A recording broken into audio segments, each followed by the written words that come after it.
Hello' guys, আজি মাছৰ ভাড়া এটা পাইছিলোঁ।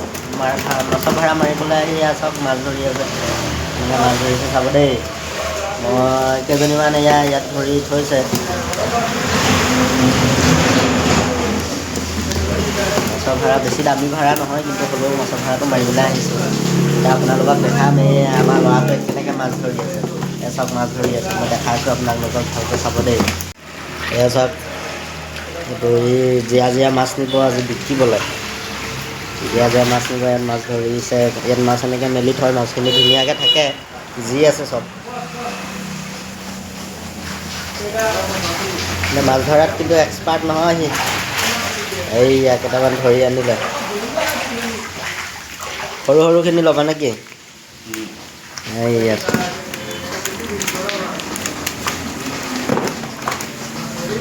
কেই কেজি লাগে তোমাক মাছ? লাগে 10 কেজি। হা? 10 কেজি? 10 কেজি মাছ নিব। এই সৰু মাছৰ বেপাৰী আৰু ইয়াৰ ভাড়া মাৰিবলৈ আহিছোঁ। বেছি দামী ভাড়া নহয় মোৰ।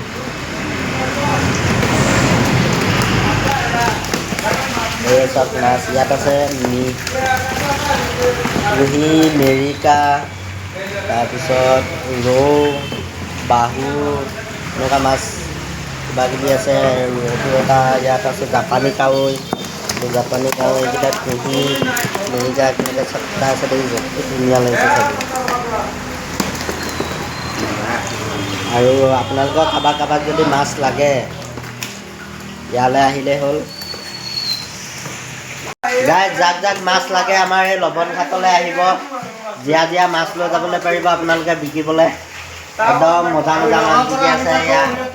এই দাদাসকলে মাছ লৈ আনে ইয়াত, আনি পিনি ইয়াত দিয়ে।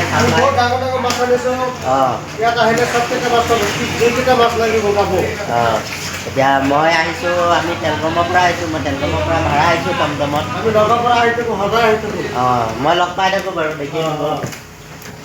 এতিয়া ভাইটিজনে মাছ নিবলৈ আহিছে, মই ভাইটিজনক লৈ আহিছোঁ। জেগাটোৰ নাম হৈছে এইটো লবন ঘাটৰ একদম গাঁৱলীয়া বেংকৰ কিনাৰত। লবন ঘাট এই গাঁৱলীয়া বেংকৰ ওচৰতে আছে সেইটো। আপোনালোকে আহিলে ইয়াত বিভিন্ন ধৰণৰ মাছ, যি মাছ লাগে পাই যাব। কণ্টেক্ট নাম্বাৰটো লাগে যদি মই ইয়াত ভিডিঅ' আকাৰে দি দিম, আপোনালোকে লৈ ল'ব দেই। আজিলৈ ভিডিঅ'টো ইমানে আছিলে। Bye bye.